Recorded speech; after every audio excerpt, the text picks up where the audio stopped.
I think a lot of people come at leaders out of insecurity, and so they'll attack you. And so people will say to me, you made, you did this, and it hurt my feelings, and stuff like that. Now, I don't have to agree with what they're saying, but this is what I do to build my self-esteem. I'm sorry I made you feel that way. I can agree with Jeff that I made you feel a certain way, or you felt a certain way because of something I said. I don't have to agree with that you should have felt that way, but I'm sorry I made you feel that way. How can we fix this? Or what can I do to make this better?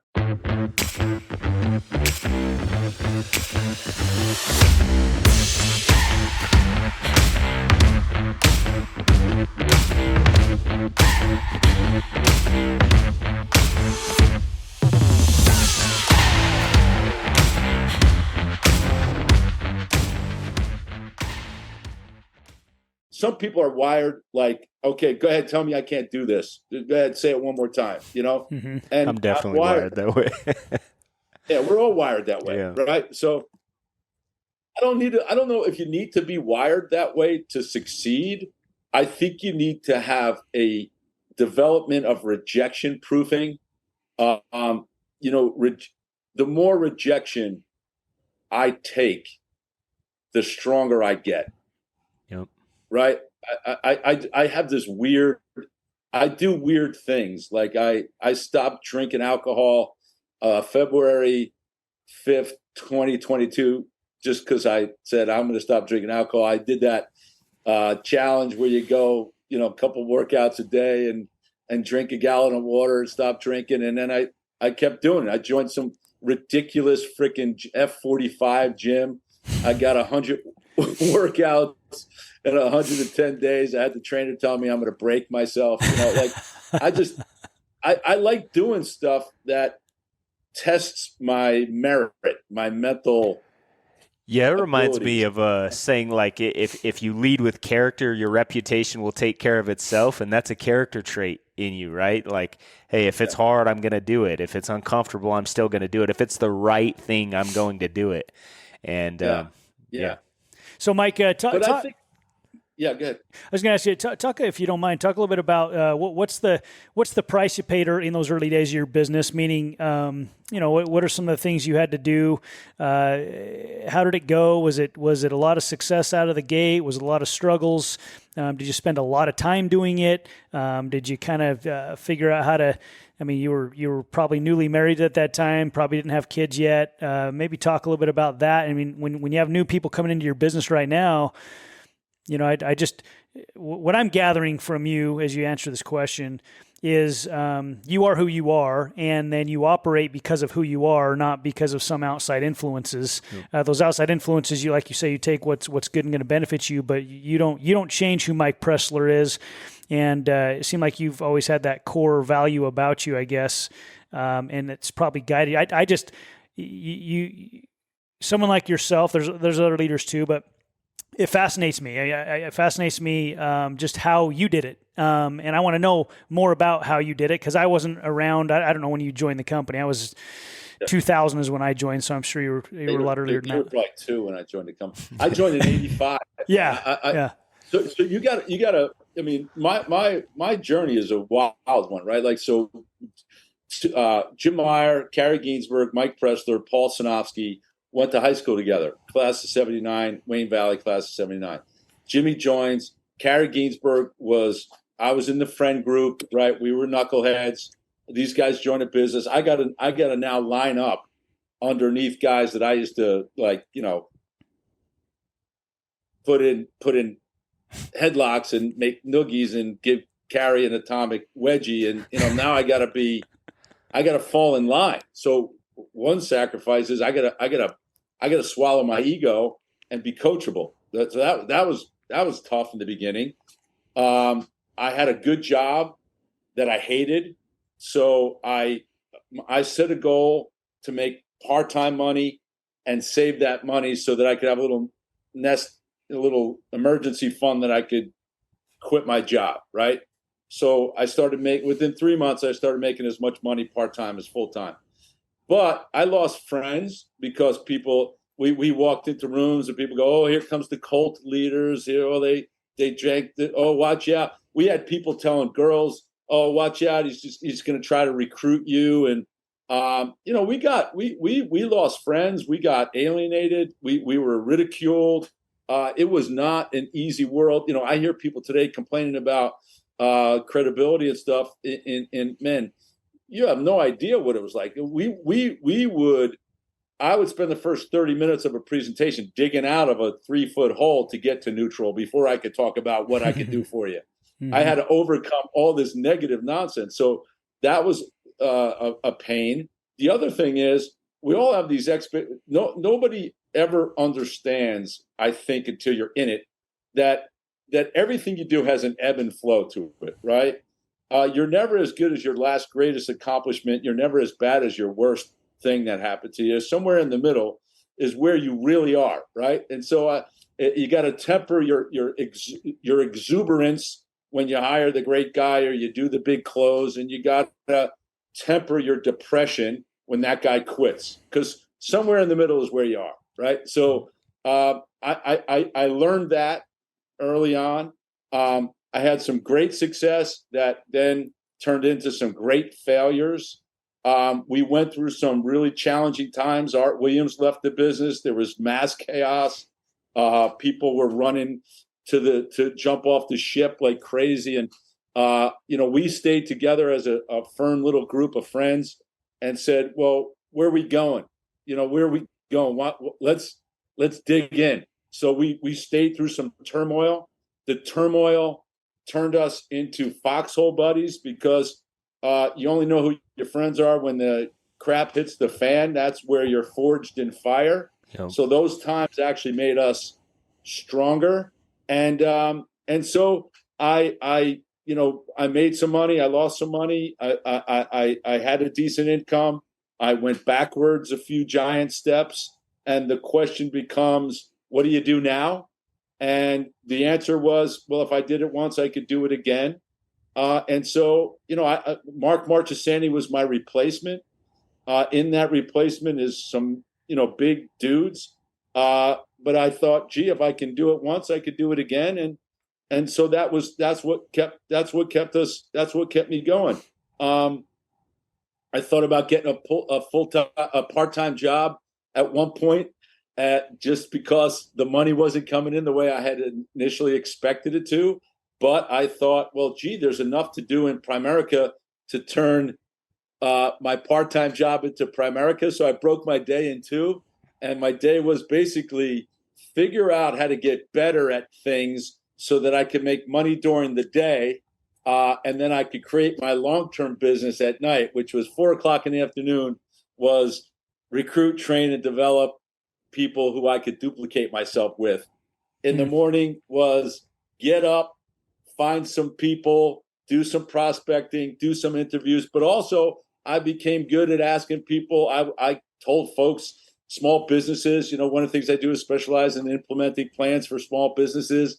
You have 20 minutes I could steal that I could talk to you about some of the retirement plans that are available to guys like you, buy-sell agreements. So I made my part-time job making money during the day, and my full-time job recruit, train, develop, and duplicate myself from 4 to midnight, right? So and that's how I stuck around. So when other guys were taking steps back and going and getting part-time jobs, my part-time job was figuring out how to make some money in the off hours of what's not considered Primerica prime time. Well, I think that mentality, I think, is what separates somebody who wins from loses in anything in life. It's like you're looking for a solution to make what you want to have happen work, rather than looking for an escape route to release the pressure, which is what most people do. Oh, I have this pressure on me. If I can release it, then maybe I can be calm enough to maybe someday get to where I want to go. And that's really not how winning works, right? It's like, all right, I got this pressure. I got to get stronger underneath it. So I got to look for a solution to figure out how to get to where I really want to go in my current circumstance without releasing the pressure, but getting stronger in the process, right? Absolutely. Do you think that's changed today, by the way, Mike, the way that you did it? Do you think it's and if so, how? Meaning, your daytime was more prospecting, one-on-one type activity. Nighttime was out finding, training, developing, or recruiting, training, developing people at night. Has that changed? And like I say, if so, how? Well, I think COVID changed a lot of stuff. I think COVID changed us for the better because well, there's a couple double-edged swords.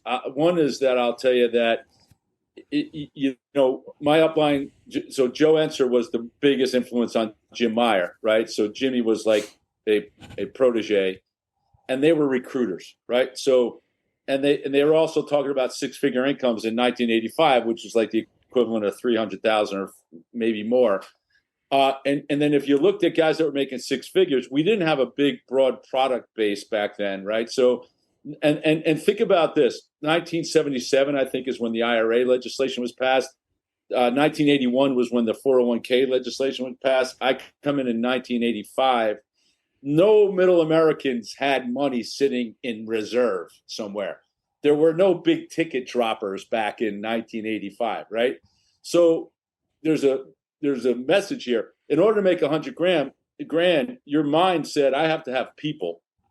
And the average guy that was making 100 grand had about 100 people, right? So I got to go get 100 people. So what is the same?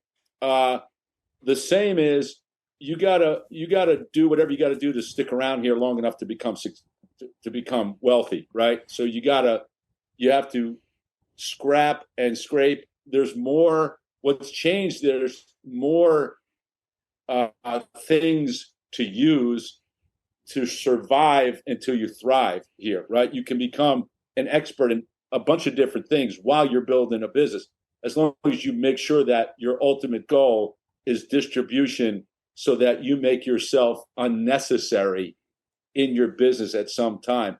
You don't do that as an advisor. You do that at creating independent leaders, right? Yep. But you could be an advisor to survive while you're building independent leaders. So I think Zoom, if I had Zoom back then, my part-time job would have been doing freaking F&As all day long on Zoom with people that were around during the day, not at night, right? Mm-hmm.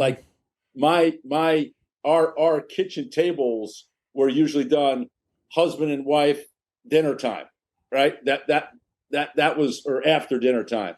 Now the playing time has broadened, which would have enabled me to do my presentation all freaking day long, mm-hmm. right?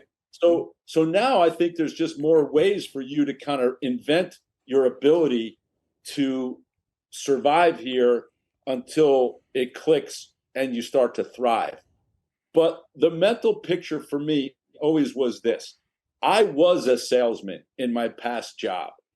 I was raised by a salesman to be a salesman. That I wasn't a genius. I wasn't a rocket scientist. I'm not a data guy. I'm not a numbers dude. I could go out and take a punch and come back, and I could use my mouth. I mean, so I was bred to be a salesman. When I was a salesman for a while, I knew I didn't want to be one anymore. And the only way for me not to be a salesman for the rest of my life was to recruit, train, and develop other people who were in pursuit of whatever it was that was their personal goal. And my job was to teach them how to get it. If I taught enough people how to get that, I didn't have to be a salesman anymore, right? How many offices do you have today? We have 48 RVPs and probably same amount of 35 to 40 offices mm-hmm. around. I would say I'm a little big man or a big little man. I'm not, I know who I am. I punch above our weight class because I believe in distribution. I think if they're going to put money on the table, you should take it. And if you're focused on one only thing, you're leaving other things on the table. So we believe in distribution first, which is creating independent franchisees who go out there and sell a bunch of stuff. Our core stuff is buy term and invest the difference. I've been on that. I believe in that. I believe that'll change. I believe that'll change people's lives for the better if they follow the rules. And I believe the biggest impact we make is bringing them into our environment because the biggest change in my life is not the money, it's the personal growth and development. And I believe that. I mean, I believe we are a self-esteem enhancement company. Yep. Is who we are. Yeah, I've said that a lot, Mike, on this podcast, that the people that succeed versus the people that don't has more to do with self-esteem than anything. If you believe you deserve success, you'll figure out a way to go make it happen. If you don't believe you deserve it, it doesn't matter how good you are, it doesn't matter how great your skills are, what your presentation looks like. If you don't believe you deserve it, even if you do start to get it, you'll blow it up, right? Absolutely. I think another point I'd like to make about what you just said, about building a business. There's a lot of people that are in financial services that are going to listen to this, but then there's a lot of people from other businesses that aren't. And the fact is, the world is getting better for entrepreneurs. You have all this technology, whether it's artificial intelligence like ChatGPT or Zoom, video communication, all this technology that people are able to use. It does make business better, but it doesn't mean it's any easier. And I've said it so often that, it's like if, one of the examples John Addison used to use is Ben Hogan versus Tiger Woods. They played the same sport and won the same amount of championships, and Tiger Woods was paid $1 billion. Well, Ben Hogan, I don't know, made, maybe 10 million or something or less. And they're playing the same sport. The difference was the time, right? But it didn't make it any easier. It wasn't like Tiger Woods was that much better than Ben Hogan. He was still playing the same sport. In business today, you've still got to be just as good, right? Your skills have to be just as good. The difference is the rewards are going to be a lot larger because of what's happening in the world, right? But it doesn't take away the facts that you have to have these same skills, whether it's prospecting, setting appointments, doing a great presentation, learning how to scrap and make that sale that you need to survive long enough to where you can build a business and teach others to do it. And I think that's an important thing for people listening is just because you have all this technology in the world doesn't mean it's a distraction. It means you should get good at it. But it also doesn't mean that it's going to make your life easier. It's just going to make the rewards much larger. But you still got to go through that same process. Would you agree with that? 100%. And I will tell you this, if you don't become rejection-proof, all the technology does is bring rejection at you a lot faster, right? So we're getting a lot more instant feedback negatively than we ever did before, which means you have to build a rejection-proof mentality in order to survive. Regardless how easy the technology has made it for us to reach out, you still don't eliminate the rejection that comes along with the pursuit of a grand goal, right? And so I tell my son, I had this conversation with my son the other day. Self-esteem takes a long time to build. If you build your self-esteem right, not just cocky, walking around acting like you have it, but if you actually build it correctly, it takes a long time. It's hurdle after hurdle after hurdle, and then the deep knowing that you are strong enough to get past the hurdle, right? Self-esteem takes a lot of energy and time to build. It takes an extraordinary amount of time and effort to maintain, because like I look at it like the Earth's atmosphere, the Earth is constantly being assaulted by gigantic meteors that get burnt up before they hit you, right? So like my self-esteem is the atmosphere, and all the negativity are the big fat chunks of rock that are coming at me. By the time they break through all the burning self-esteem that I've built, the pebble hits me and I don't even feel it anymore, okay? The Earth doesn't get rocked by the little meteor because it's been broken down into an absorbable rock. What are some of those specific things you're talking about when it comes to building your self-esteem? Those hurdle after hurdle that you're how does somebody build self-esteem in your opinion? So I think the first thing is to overcome your instincts to react negatively to negative input, right? So when somebody criticizes you, our natural instincts is when somebody makes you feel bad, the way we've been trained is to make yourself feel better by making them feel worse than they just made you feel, right? So if somebody says to you, I didn't like the way you did that training because you swore twice while you were doing it and you use curse words, my instinct is to say, you're a pussy. Grow up. But I say, I'm really working on that. As a matter of fact, it's one of the things on my list of things that I know is wrong with me. It's on my flaw list.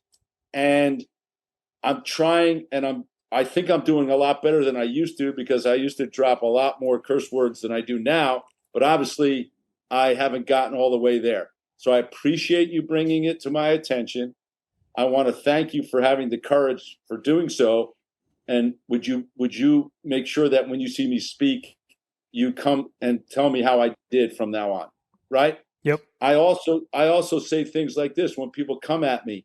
I think a lot of people come at leaders out of insecurity, and so they'll attack you.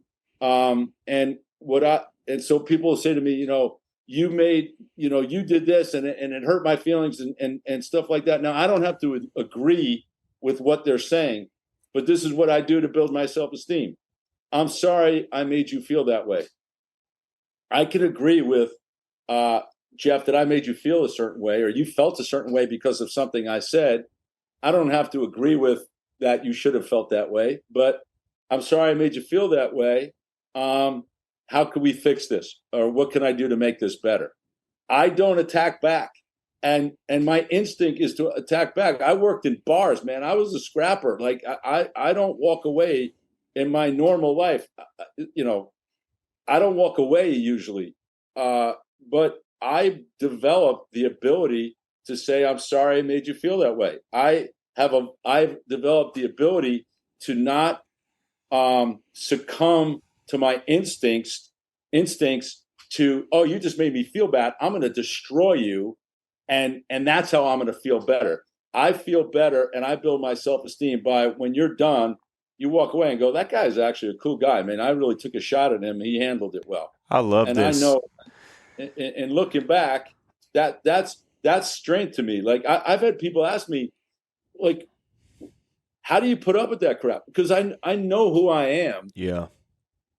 What that person said to me does not define me, right? Like I know what defines me is I'm going to pull it. If there's a woman on the side of the road with a flat tire, I'm going to be the guy that pulls over and changes the tire, or at least ask if you need help, right? I might run into a woman who says, oh, you're a chauvinist. I don't need your freaking help. Well, I'm going to still ask. I don't care. My dad taught me, do the right thing. If they want to accept that, that's great. If not, move on. But that's who I am. I'm gonna do the right thing, and I'm gonna try to make people feel better and not resort to my gut instinct. In that regard, my instincts are fight back. Yeah, I think that's such a good thing, because I think I know that's my natural instinct. If someone attacks me, like I was just telling my son this the other day. He's playing soccer, and his natural response is when somebody makes him mad is to get angrier. If they're going to be mean, I'm going to be meaner, and I think that's my natural response too. And I was just telling him yesterday that the toughest thing you can do is just say sorry. Sometimes just saying, hey, I apologize. And if that's the hardest thing you can do, then you get stronger every time. And bingo. Yeah, it's a hard thing to teach, but I think once you start learning that and you realize, like, oh, just because somebody feels a certain way doesn't make me less of a person. It actually makes me less of a person if I respond in the way they want me to. But if I respond in the way I should, and I continuously do that over time, that becomes my character, and that's actually what makes me stronger, right? Absolutely. And when you succumb to instincts, it diminishes your self-esteem. You know when you did something that you shouldn't have done, and that erodes your self. You spend 3 or 4 days going, I wish I didn't do that. I wish I didn't say that. I wish I would have reacted differently, right? Yep. And if you're doing that, you're making the first steps. Recognizing a behavior that you have that you don't necessarily like is the first step to correcting it.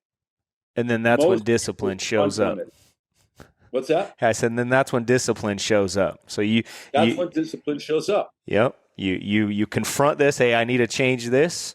And then do you have the discipline to continuously do it over time to actually make that change, right?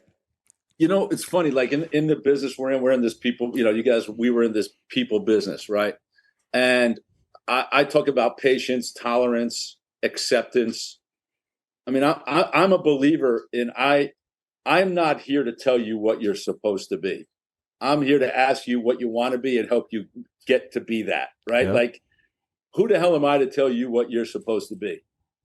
But I'm here to help you get what you want from your life. And I have had people say to me things like this.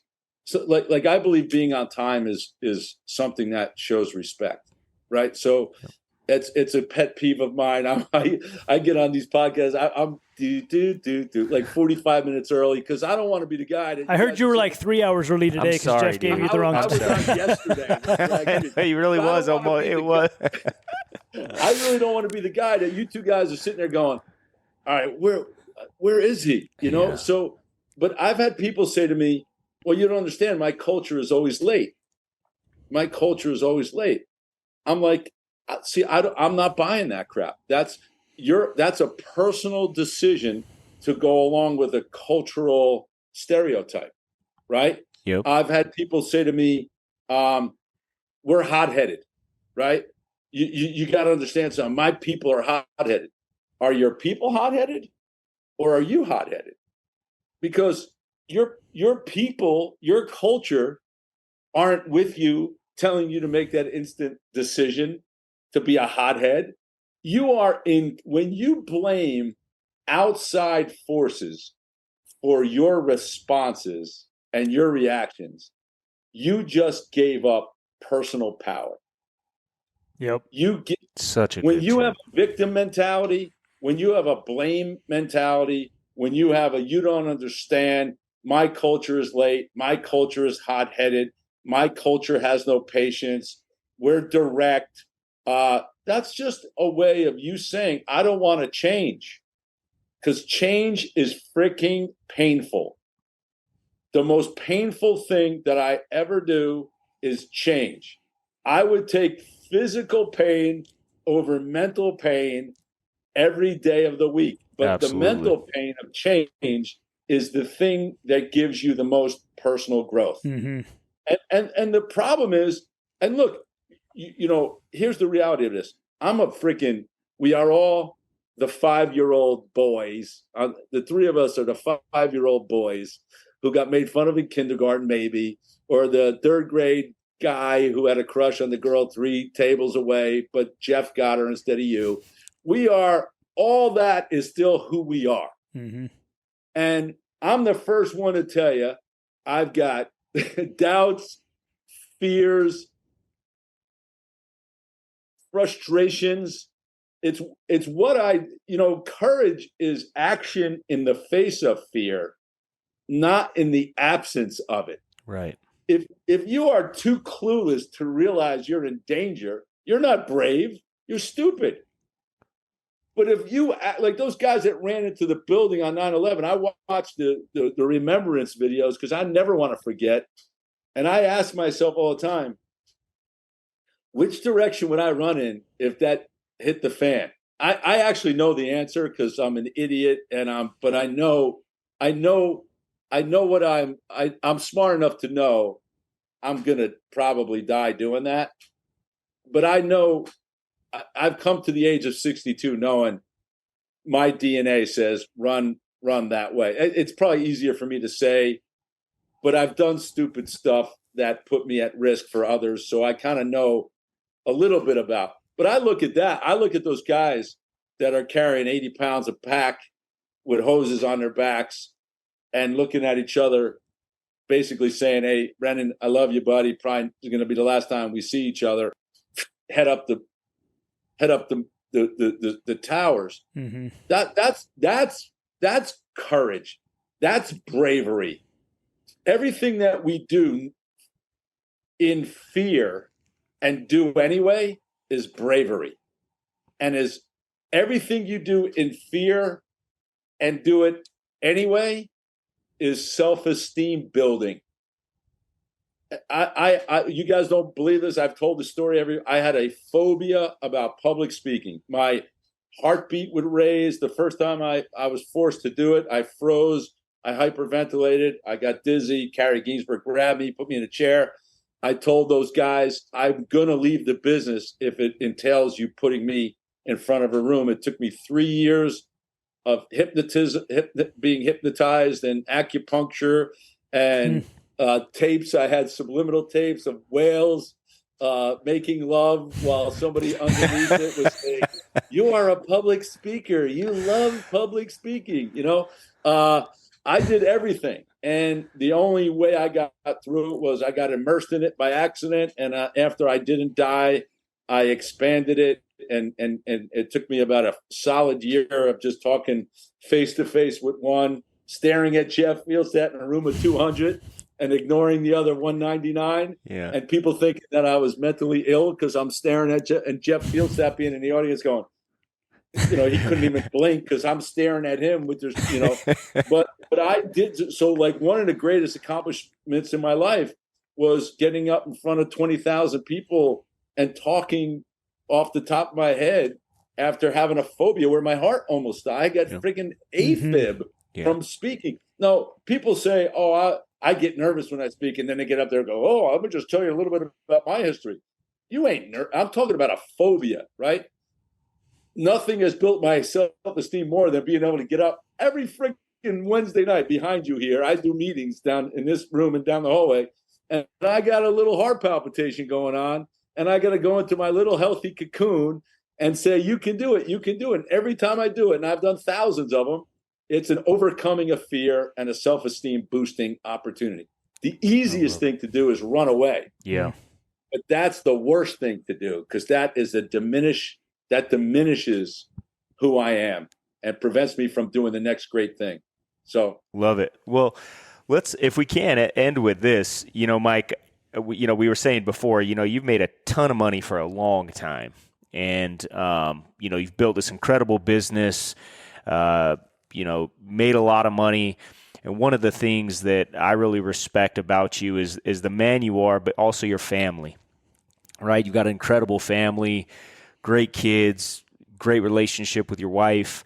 And, we've all seen it. We've all seen people who have built a business and blew up their lives in the process. Maybe they made a lot of money, but they didn't succeed in what I would say is the most important part of their life. And you did it all, right? And anybody that follows you on Twitter, I think, they should. If they don't follow you on Twitter right now, they should follow Mike Pressler on Twitter. You got a great Twitter, man. But know that you've led with your faith. You've built an incredible family, but you've also made a ton of money in the process. You've stayed physically fit. All of these things we talk about constantly on this podcast, you are the epitome of. What are some things that you think you've done differently or done really well in the process? I think is a great way to end. We've talked about all these, these business philosophies, personal philosophies. You can become great in anything you want to do. But in the process, you've kept the main thing the main thing. What are some things that you've done differently or done really good with to keep those things happening in your life, such as your family and your children and your faith as well?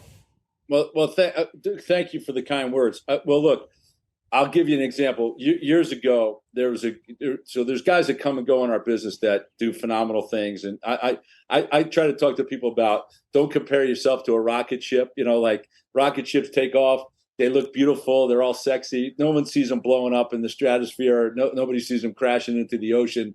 Stop comparing yourself to rocket ships, right? So there was a couple rocket ships. I was tanking. I'm a tank. Tank along, do the right thing, spend time with people, make sure, my biggest thing is I like when other people make money. I mean, I want to make money, don't get me wrong, but like some of the greatest thrills is watching people around me becoming financially independent. And that's cool. That's cool stuff. I've given up my own personal, I could have made more money doing things a little bit differently, like holding folks back or taking somebody. And I chose to not do that. But there were some people who, how our business works. if you're doing the things that you're supposed to be doing that looks good, you become heroic. You become the thing. And there was one particular person, and this is going back 20 years, 25 years, that changed me. And it was, they were getting a ton of accolades, right? But meanwhile, I knew all the things about this person, that the one thing they had going was base shop builder's premium. Okay.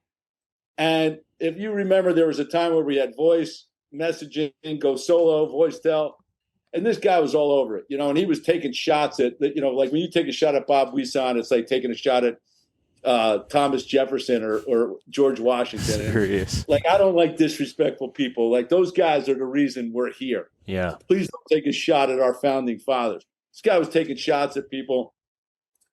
So I'm going to try to encapsulate that question at this answer. Everybody was kissing this person's butt and, like asking for autographs and, oh my God, what do you do? And I said, let me just tell you something, dude. I compete in 16 categories that you don't even know exist. So you beat me in one, builder's premium in your base shop. I got you on 15 that you don't even know about. And there's about 20 more that I kill you in as well. And those are the things that I hold in high regard. What my kids look like when the door opens up and it's me, the faces of my children, how my wife talks about me when I'm not around, what my friends say about me when I'm not around, how the community thinks about me when I'm not around, what conversations are happening when I'm not there to listen in. Those are things. How many other people have I affected in a positive way? What was I? Was I a go-to guy when I needed to be for the people who needed me to be that? I was with my father when he passed away. My mom died in my arms. I was with her for a solid week, sitting in a chair, telling her how much I love her. And our last conversations where you've been the most wonderful son in the universe. I got chills. It's the comfort that I have missing my mom, but the comfort I have knowing that I was there. I fought the fight to be there. And I sacrificed financial things to get other things in return. But the world and the life that we lead is so much more complex than financial success. And that shouldn't be an excuse not to have it. But right. You better be a well-rounded dude. And I looked at other people and I'm like, I do not want to be that person. I don't give a shit how much money he makes. I do not want to be that person. I want to be a compilation of that dude, what he does, and that person and what she does, and that person and what they do. And that's how I want to build my life, right? And so I've tried to do that. And the pursuit of wealth is a wonderful thing because there's so much more you can do with it. And there's so many more people you can help, but it does not define you. What defines you is all those other aspects of your life. And so that's what, I don't know why, but I don't need to be, I just need to feel good about every aspect of my life. And I've worked to do that, and the last thing I'll tell you is, never believe your introductions.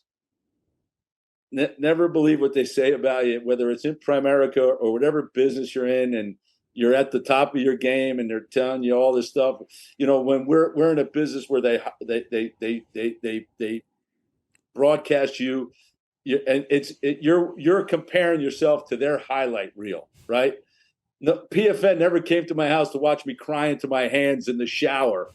Right, because I didn't get recognition, or they never saw me sitting in the back of my building with Springsteen playing so loud, so that I could get myself up one more time to go in and try to make somebody else feel good. They film me when good stuff's happening. Right? Don't compare yourself to other people's highlight films. Figure out what's important in your life and do those things to the maximum of your capabilities. And never forget the most important things in life are the things that you cannot buy. And if you could combine all those things together, there's no reason you can't be wealthy and have all those other things in balance as well. So that's it. Awesome. Very good, Mike. We really, really appreciate you taking some time to be on this program with us today. I just, for those that don't know you, I can just speak from being around you and many that have been around you that you're a guy that walks in the room and you feel it, and you can't fake that. And it's obviously a life of you intentionally building you and becoming the person you are today.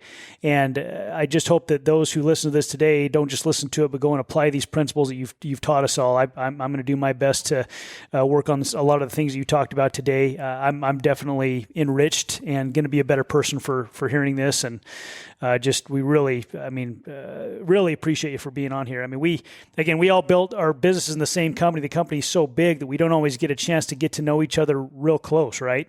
But we know who each other are, and we learn from each other. And I've learned more from you, and I know Jeff has as well, than you probably have any idea. And not just the business things, but just how to be a better human being, a better man, and appreciate that. So thank you. Well, listen, I admire you guys, and I was completely flattered to be even asked to do this. I mean, I respect the heck out of both you guys, and so when you asked me to do it, it was quite flattering, and I appreciate it. And I hope we get to hang together soon too. I miss you guys. Definitely. I think not very interesting story. Kelsey and I were in California randomly, and we were just chose a hotel to go stay at, and we have a balcony view, and it was pretty busy, and I tell Kelsey, I go, hey, hurry up. I was just getting ready. I go, hey, hurry up and go down and save those chairs down there, and so Kelsey goes save some chairs, and long story short, we're in California at the time we lived in Vegas, and it was Mike and his wife were actually, I think it was those chairs. I don't know. Somehow we stole each other's chairs. No way. Randomly ended up in California. So yeah, hopefully we get to hang together and we run into each other soon. I actually looked out the balcony. I saw you sitting up the chairs. I go, Kirsten, freaking Jeff Fieldstad's down there putting towels on the chairs I like. I read down there. Yeah. That was quite a coincidence. That's very cool. I know. Yeah, man. I tell you, I'm going on I got some commitments. My mom passed. I was kind of anchored here. So I got a little freedom now to travel. So maybe we could do some. Come out there, see you guys, do some hiking and whatnot. Love to have you out here. Absolutely. Yeah. Definitely. Yeah, it'd be amazing. Well, thank you again, man. It was great to have you on. Great to chat for a minute. It's awesome. Send my love to all your loved ones, all right? All right, you as well. We'll see you, Mike. Thanks, Mike. All right, guys. Bye. Take care.